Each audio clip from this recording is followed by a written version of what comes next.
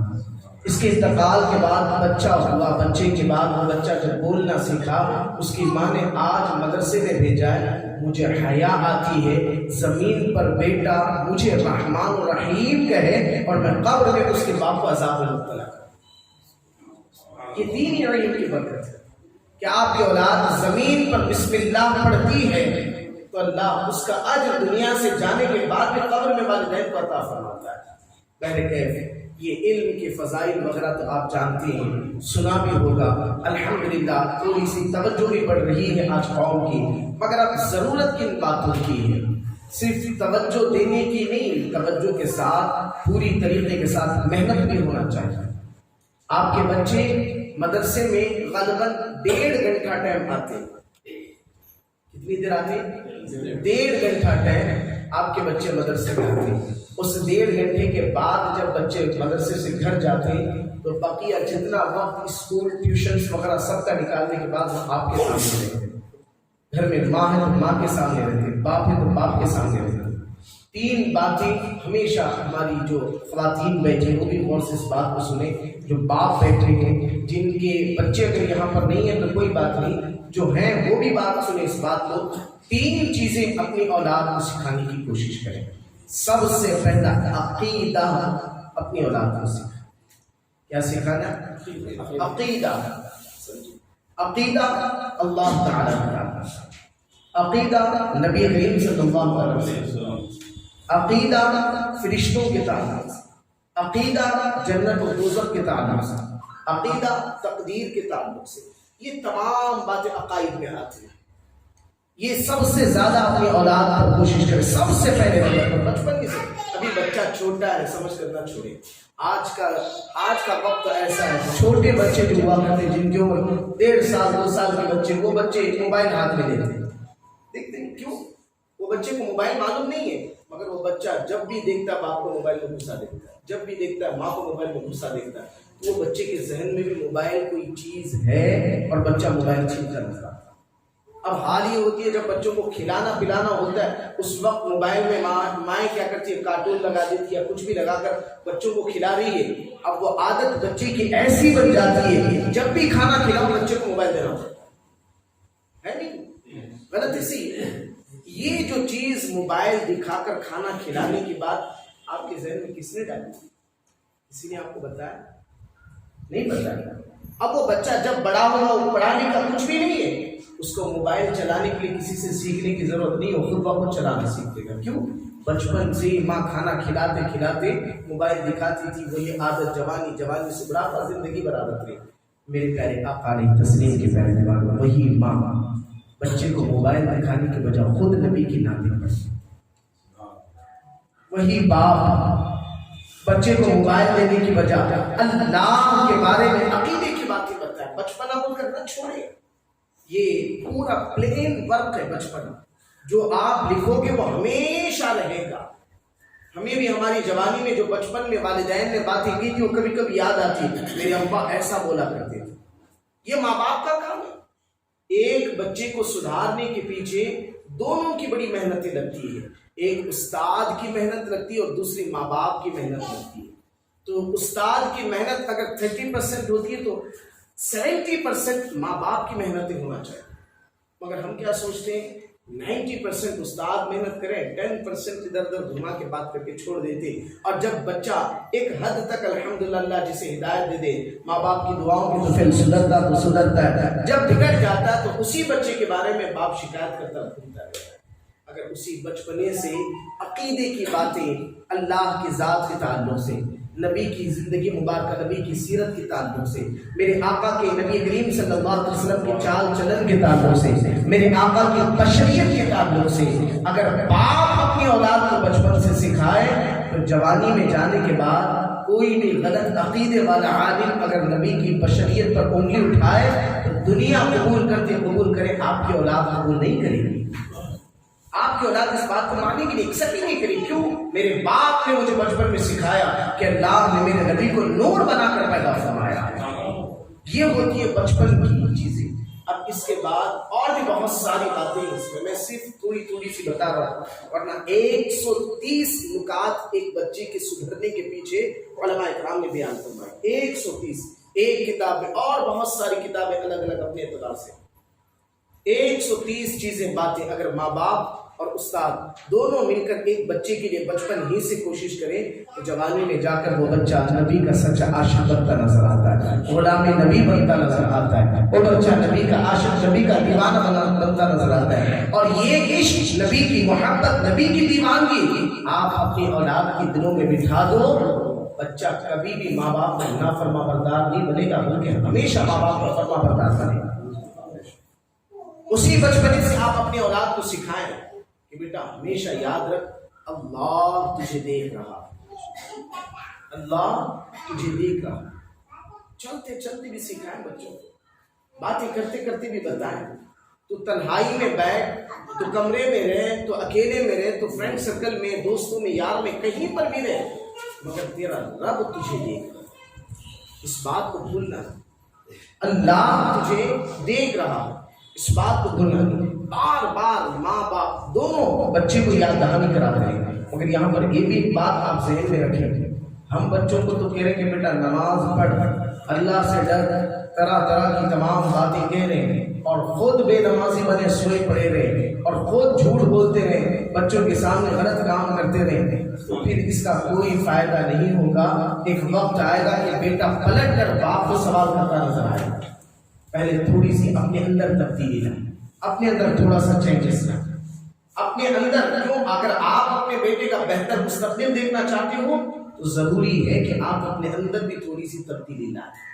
اگر گھر میں زور سے والیوم رکھ کے گانا سننے والے تھے ماں باپ، تو آج سے اس بات کا ارادہ رکھیں کہ اگر میں میرے بیٹے کو ڈانسر یا گانے والا بنانا نہیں چاہتا ہوں، نبی کا دیوانہ بنانا چاہتا ہوں، تو وہ عادت چھوڑ دے، نبی کی نعتیں لگائیں، نبی کی نعتیں سنیں۔ جب آپ نبی کی نعتیں سنیں گے تو وہی انداز آپ کی اولاد کے اندر بھی پیدا ہوگا، وہی ڈھنگ آپ کے بیٹوں کے اندر بھی پیدا ہوگا۔ پھر استاد کو نعت شریف سکھانے کے لیے زیادہ محنت کی ضرورت نہیں پڑتی ہے، تھوڑا سا استاد نے کوشش کی، ایک وقت آئے گا بڑے سے بڑے اسٹیج پہ بیٹا نبی کی نعتیں سنانے والا بنے گا۔ سبحان اللہ! ذرا آپ غور کریں، کسی اسٹیج پہ بیٹا نبی کی نعتیں سنا رہا ہو، نیچے بیٹھ کر باپ سن رہا تو باپ کا سینہ خوشی سے کیسا پھول جاتا ہے کہ میرا بیٹا پڑھ رہا ہے۔ سبحان اللہ! اور ایک لفظ نبی کی نعت پڑھا ہوا اگر رب نے قبول کر لیا تو اللہ ماں باپ کی بھی نجات کر دے گا، اس اولاد کی بھی نجات کر دے گا۔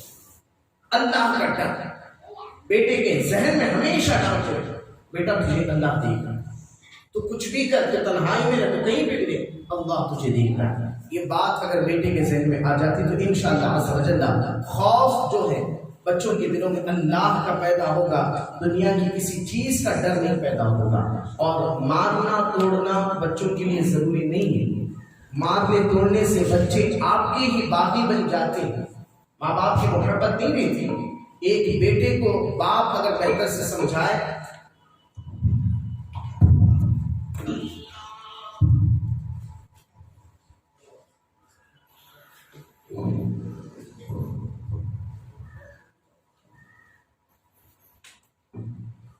ایک بیٹے کو اگر باپ بہتر سے سمجھائے، ماں بہتر سے سمجھائے، تو انشاءاللہ العزیز اس بیٹے کے دل و دماغ میں اللہ ان باتوں کو اتار دیتا ہے۔ اور یہ تو عقیدے کی بات ہوگی۔ دوسری بات ہے اپنی اولاد کو عبادت سکھانا۔ سب سے پہلی چیز کیا سکھانا ہے؟ عقیدہ۔ عقیدہ آپ بھی سیکھیں، عالم دین کے پاس بیٹھ کر صحیح بات آپ بھی جانیں، اور دوسری بات عبادت اپنی اولاد کو سکھائیں۔ اور حدیث پاک میں بھی فرمایا گیا کہ جب بیٹا 7 سال کی عمر کا ہو جائے تو اس کو نماز کی عادت ڈالے، نماز پڑھانے کی کوشش کرے۔ اب بچہ اگر نماز 7 سال کی عمر میں نہیں پڑھ رہا ہے، 10 سال کی عمر پہنچا ہے، نماز کی عادت نہیں پڑی، تو فرمایا کہ اب اس کو سزا دے کر نماز پڑھو۔ اب یہاں پر سزا دینے کا حکم دیا ہے، اور کہاں سے؟ بچپن ہی سے، 7 سال کی عمر سے ہی باپ نماز کو آ رہا ہے، بیٹے کو بھی ساتھ لے کر نماز کو آ رہا ہے، باپ نماز میں آ رہا ہے، بیٹے کو بھی ساتھ لے کر آ رہا ہے، باپ تحریک سنت دعوت اسلامی کے اجتماع میں جا رہا ہے، بیٹے کو بھی ساتھ لے کر جا رہا ہے۔ تحریک سنت دعوت اسلامی کے اجتماع سے مجھے ایک بات یاد آئی پہلے کہ ان اجتماعوں کا، ان محفلوں کا فائدہ کیا ہوتا ہے آپ جانتے ہیں؟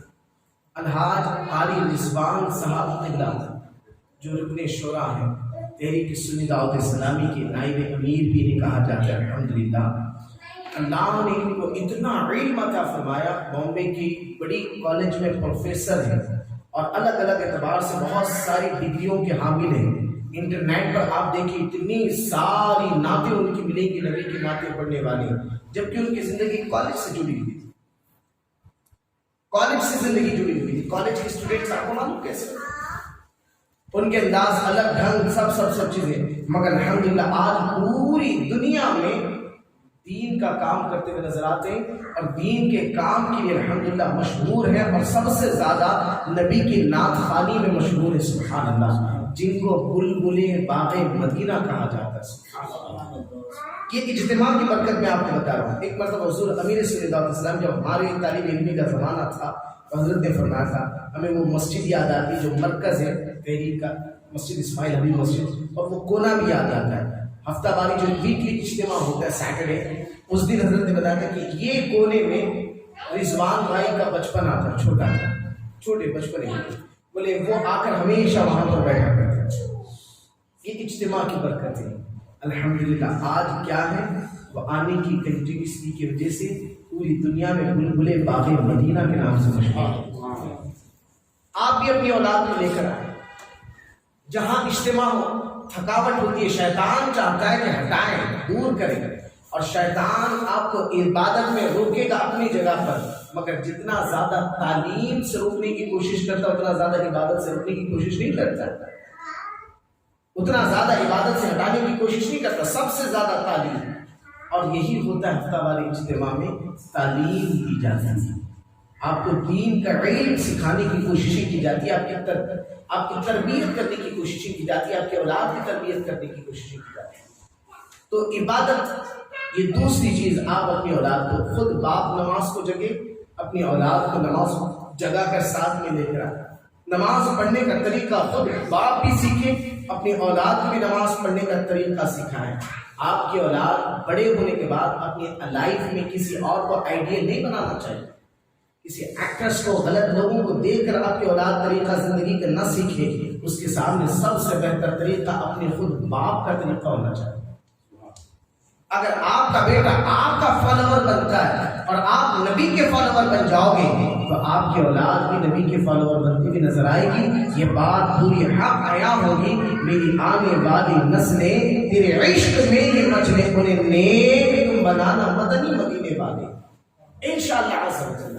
اب یہ عبادت کا شوق ایسے پیدا ہوگا، اپنی اولاد کے دلوں میں نماز پڑھائیں، نماز کے تعلق سے، روزوں کے تعلق سے، دیگر اور نوافل عبادت۔ ایک روایت میں سرکار اعلیٰ حضرت کے تعلق سے ایک بات آپ کو بتاؤں، سرکار اعلیٰ حضرت کی بارگاہ میں ایک مرید نے آ کر سوال کیا تھا کہ حضور میں الحمدللہ جب بھی علماء ملتے ہیں، جب بھی کوئی نیک لوگ ملتے ہیں، میں ان کو تحفے پیش کرتا ہوں، میں ان کو اور ان کو خوش کرنے کی کوششیں کرتا ہوں۔ کبھی بد مٹھی میں نے کسی کو کچھ تحفہ دے دیا رقم کی شکل میں، یا کسی کو عطر دے دیا، یا کوئی چیز ایسے، میں سب کو تحفے پیش کرنے کی کوشش کرتا ہوں۔ یہ بہت اچھی چیز ہونا بھی چاہیے، تحفہ دینا بھی سنت ہے، تحفہ لینا بھی سنت ہے، تحفہ دینا بھی سنت، تحفہ لینا بھی سنت۔ اب اس مرید خاص نے پوچھا کہ حضور میں چاہتا ہوں کہ یہ جو عادت ہے میری اولاد کے اندر بھی آ جائے، یہ جو چیز، یہ جو کوالٹی میرے اندر، جو صفت میرے اندر، جو عادت ہے، یہ میں اپنے اولاد کے اندر بھی آ جائے۔ اب اس کے لیے میں کیا کروں؟ تو میرے امام نے بڑا پیارا جواب دیا، فرمایا تم تو دیتے ہو، جب بھی کسی کو کچھ دینے کی باری آئے تم اپنے بیٹے کے ہاتھ سے دینے کا، دیتے تو میں ہی ہوں، مگر وہ کیا کر رہا ہوں، میں نکال کر اپنے بیٹے کے ہاتھ میں دے رہا ہوں، بیٹا ایسا بند اٹھ کے لے جا کر فلاں صاحب کو باہر کسی کو بتا دے گا۔ تو اب میرے بیٹے کو جب جب میں کراؤں گا اس کے ذہن میں بات بیٹھ جائے گی، اور وہی طریقہ بیٹے کے اندر۔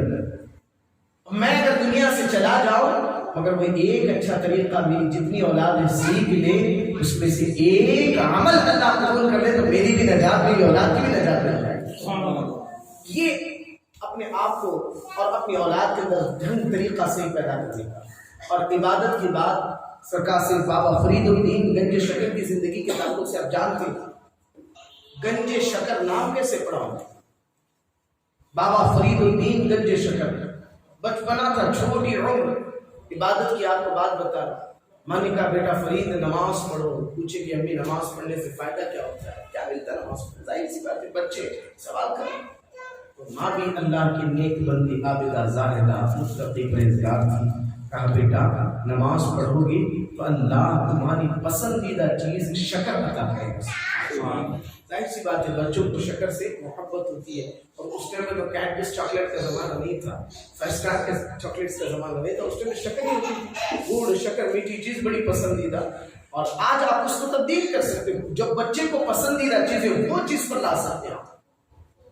حضرت بابا فرید خوش ہوئے، ماں نے کہا کہ اللہ شکر دیتا ہے، جلدی جلدی وضو کی تیاری کی، ماں نے مصلی بچھایا، چھوٹی سی پڑیا میں شکر ڈالا، لپیٹ کر مصلی کے نیچے کس نے رکھا؟ کس نے رکھا؟ ماں نے رکھا، کیونکہ ماں بھی نہ پڑھی تھی، وہ جانتی تھی اللہ ضرور دے گا میرے بیٹے کو، اور اپنی زبان پر اثر کے تعلق سے ان کو یقین تھا کہ میرے بیٹے کے دل میں اللہ اس بات کو اتارے گا، کیونکہ یہ بھی عابدہ زاہدہ، اور وہی معمول رہا، نماز پڑھ کر مصلی اٹھاتے، شکر کی پڑیا ملتے، خوش ہو جاتے، کھا لیتے۔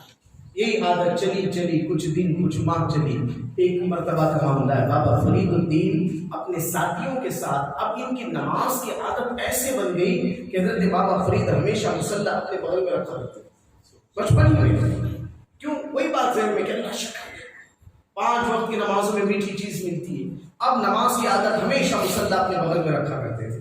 آبادی سے باہر گئے، اتفاق سے قلب نمازیں ظہر یا عصر کا وقت ہوا، اب اذان کا جیسے نماز کا وقت ہوا، حضرت بابا فرید گھر میں نہیں ہے، کل تک گھر میں تھے تو ماں شکر کی پڑیا رکھا کرتی تھی، آج کیا کریں؟ بابا فرید دوستوں کے ساتھ جب جنگل میں گئے تھے تو دوستوں کو کہا چلو نماز پڑھو، تاکہ نماز پڑھنے سے فائدہ کیا ہے؟ وہی سوال، اگر نماز پڑھو گے تو اللہ تمہیں میٹھی چیز شکر عطا کرے گا، سبحان اللہ۔ سب لوگوں نے نہر میں وضو کیا اور مصلی بچھا کر نماز کے لیے کھڑے ہوئے، اب ادھر ماں گھر میں نماز میں کھڑی ہے اور اللہ کی بارگاہ میں اپنے دامن کو آنچل کو اٹھا کر دعا کی، بارے تعالیٰ اگر آج فرید کو شکر نہیں ملے گی تو دیکھ راز سے پردہ ہو جائے گا، میرا بیٹا سمجھ جائے گا کہ میری ماں اب تک مجھے دھوکہ دیتی، آج تک میں فرید کی یہ شکر کا انتظام کرتی تھی، آج تو انتظام فرما۔ ماں کی دعائیں، ماں باپ کی دعائیں اولاد کے حق میں نبیوں کی دعاؤں کے مقابل فرما۔ اگر سچے دل سے کوئی ماں باپ ہاتھ اٹھا کر اپنی اولاد کے لیے دعا کر دے تو ہو ہی نہیں سکتا کہ دعا رد ہو جائے، مگر آپ کے اندر یقین بھی اتنا زیادہ ہونا چاہیے، آپ کے اندر وہ سوچ بھی ویسے مضبوط ہونا چاہیے۔ ادھر ماں نے گھر میں دعا کی، حضرت بابا فرید نے نماز پڑھی، دوستوں نے مل کر مصلی ہٹایا تو دیکھا کہ اتنی ساری ڈھیر شکر رکھی ہوئی ہے، سب نے مل کر خوشی خوشی شکر کھائی، کھانے کے بعد جب گھر آئے اور آنے کے بعد اب عادت بن گئی تھی بیٹے کے اندر، اب یقین ہو چکا تھا، اب پوری دل ساتھ حضرت بابا فرید الدین نمازی بن چکے تھے، اب یقین ان کا آ چکا تھا کہ اللہ مجھے ضرور شکر عطا فرما دے گا۔ اب ماں سے سوال کی اپنی جان، پہلے تو نماز پڑھتا تو اتنی شکر ملتی تھی پڑیا میں، مگر آج نماز پڑھنے کے بعد مصلی ہٹایا تو پورے مصلی کے نیچے شکر ہی شکر نظر آ رہی تھی، آخر وجہ کیا ہے؟ تو فرماتی ہے ماں نے کہا بیٹا آج تک نماز کی تیرے اندر عادت کو پیدا کرنے کے لیے تیری ماں شکر رکھا کرتی تھی، آج تو نے تیری بندگی اللہ کی رضا کے لیے تو نے کی، اللہ نے تیرے لیے شکر رکھا۔ جب وہ رب دینے پر آتا تو ایسے آتا کہنے کا مطلب یہ کہ ماں باپ چاہیں تو اپنی اولاد کو نماز کی پابندی کی طرف سے، یہ عبادت، یہ عبادت۔ اب تیسری چیز اپنی اولاد کو اخلاق سکھانا، اس چیز میں سب سے زیادہ کوتاہی ہے۔ نماز کا تو تھوڑا بہت انتظام کر ہی لیتے، نماز کے تعلق سے اہتمام ہو جاتا، مگر اخلاق میں آ کر بہت ساری غفلتیں پیدا ہو جاتی ہیں۔ میں آپ کو اصل باتیں بتا رہا ہوں، ورنہ وہ ایک چیز میں اتنی ساری نکات بیان کی گئی، وقت نہیں کہ سب کو بتا سکتے، کچھ بھی بتا سکتا ہوں، میں 2-4 بھی بتا نہیں سکتا۔ یہ صرف عبادت، اخلاق اور عقیدہ، یہ 3 باتیں میں آپ کو بتا رہا ہوں۔ اخلاق سب سے زیادہ اہم ضروری ہے۔ اگر آپ یعنی گھر میں باپ ہے اور ان کا بیٹا ہے اور اس کا پوتا ہے تو بیٹے کو چاہیے کہ اپنے بیٹے کے سامنے اپنے والد سے بات کرے تو ہمیشہ ادب سے بات کرے، یہ چیز آپ اپنے ذہن میں رکھیں۔ میں ہوں، میرے گھر میں میرا بیٹا ہے، میرے والد بزرگوار اللہ انہیں سلامت رکھے والدین کو، جب بھی میں اپنے والد سے بات کروں، کلام کروں، میرے اوپر لازمی ہے کہ میں اپنی اولاد کا خیال کرتے ہوئے اپنے ماں باپ کو ہمیشہ ادب سے بات کروں۔ ایسے تو ہمیشہ ماں باپ سے ادب سے بات کرنا چاہیے، مگر اس بات کو ذہن میں رکھے کہ میرا بیٹا میں کیسے اپنے باپ سے بات کر رہا ہوں وہ دیکھ رہا ہے، اور وہ بیٹا دیکھ کر مجھ سے بات کرنے کا طریقہ بھی وہی سیکھے گا۔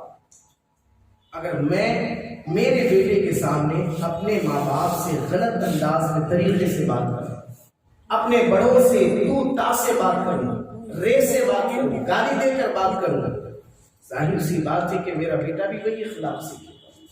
اور آج میں کسی اور کے ساتھ اپنا رہا ہوں، کل کے دن میرا بیٹا میرے ساتھ یہ اگر آپ چاہتے ہو کہ اپنے بیٹے کے اندر یہ اخلاق نہ آئے تو سب سے پہلے یہ چیز آپ اپنے اندر سے بدلیں. آپ جب بھی بات کریں اپنی اولاد کے سامنے ہو یا کبھی بھی ہو، اپنے ماں باپ سے، اپنے بڑوں سے ادب سے بات کریں. گھر کے تعلق سے تو تھوڑا سا احتیاط ہو جاتا ہے، مگر پڑوس کے مسائل میں آ کر لوگ اکثر الجھ جاتے ہیں، چھوٹی چھوٹی سی بات پر جھگڑے پر آ جاتے ہیں. اور اسی لیے فرمایا گیا دنیا کے جو بہتر اسکالرز، جو ٹیچرز ہیں، وہ کہتے ہیں ماں باپ کو اولاد جب ہوش سنبھالنے والی ہوتی ہے، مطلب 10 سال یا 8 سال کے بعد بچوں کو ہوش آنے لگ جاتا ہے، سمجھ جانے لگتے ہیں. جب بچے یہ عمر کے ہو جائے 7-8 سال کے، کبھی بھی ہم نے میاں بیوی کو اپنی اولاد کے سامنے جھگڑنا نہیں چاہیے. میاں بیوی کو اپنی اولاد کے سامنے نہیں جھگڑنا چاہیے، کیونکہ یہ جو میاں بیوی جھگڑ رہے ہیں اپنی اولاد کے سامنے، وہی روش اپنی اولاد کے دلوں میں بیٹھتی نظر آئے.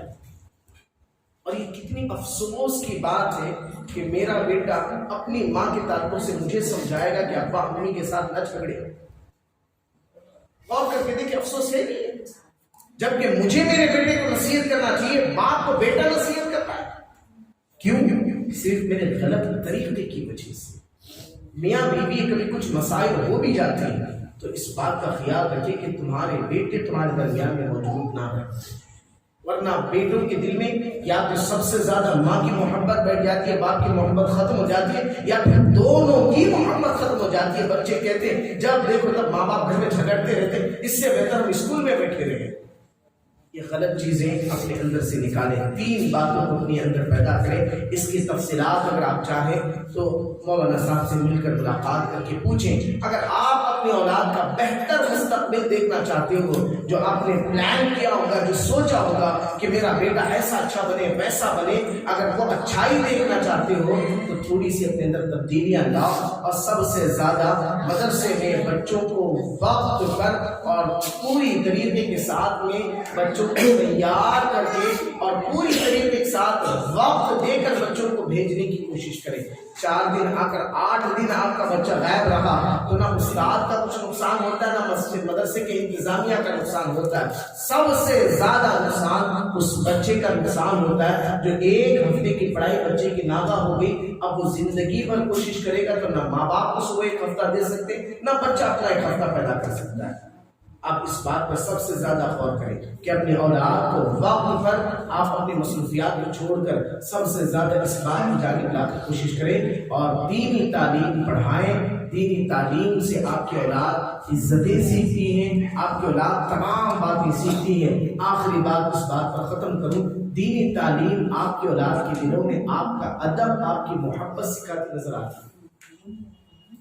ایک نل پر 3 خاتون پانی بھر رہی تھی. پانی تو پائپ کا زمانہ ہے، پڑپن میں لے کے جایا. 3 عورتیں نل پر کھڑے ہو کر پانی بھر رہی. ایک عورت کا بیٹا گزرتا ہے، سلام کیا ماں کو، ماں نے کہا میرا بیٹا فلاں اسکول میں پڑھتا ہے. اچھا گزر گیا، ماں پڑپن لی، پانی بھر کر لے کر چلی گئی. دوسرا بچہ بھی آیا، اس نے بھی کہا کہ میرے بیٹا فلاں جگہ پڑھتا ہے، اور اس نے بھی ماں کو دیکھا، مسکرایا، وہ بھی چلا گیا. کسی نے ماں کا بوجھ اٹھایا. تیسرا بچہ بستہ لیتا ہوا آیا، ماں کو دیکھا کہ پانی بھر رہی تو آگے بڑھ کر سلام کیا اور گھڑا اٹھا کر اپنے کاندھے پر رکھنے کی کوشش کی.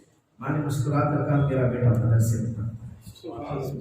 یہی فائدہ ہے کہ آپ کا ادب مدرسے دینی تعلیم کی بنیاد پر آپ کا ادب اللہ آپ کی اولاد کے اندر پیدا کر دیتا ہے. اللہ مجھ گنہگار کو سب سے زیادہ ان باتوں پر عمل کی توفیق رفیق نصیب عطا فرمائے. یہ قصہ لطیف پڑھنا تمام جو کچھ بیان ہوا آغاز باب تھا. باخر دعوانا الحمدللہ رب العالمین. اللہ ہماری تمام جتنی بھی عالم اسلام مسلمان بچے بچیاں ہیں سب کو اللہ رب العزت دینی تعلیم سے آراستہ فرمائے. بالخصوص ہمارے گھروں کی ہماری اولادوں کو اللہ رب العزت ہماری آنکھوں کا تارا بنائے اور اللہ رب العزت انہیں دینی تعلیم سے آراستہ فرمائے. وصلی اللہ تعالی علی خیر خلق وعاشر محمد و آلہ وصحبہ اجمعین. دوران گفتگو کچھ لفظ شروع مالک کے بارے میں سچی توبہ کرتا ہوں. سب مل کر پڑھیں استغفر اللہ ربی من کل ذنب واتوب الیہ اشہد ان لا الہ الا اللہ واشہد ان محمدا عبدہ ورسولہ. السلام علیکم ورحمۃ اللہ وبرکاتہ.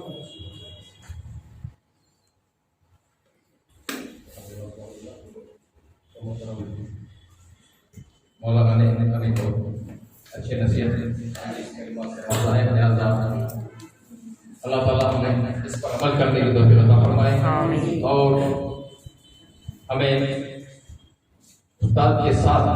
ہمارے بچوں کا خود خیال کرنے کی توفیق عطا فرمائے آمین تو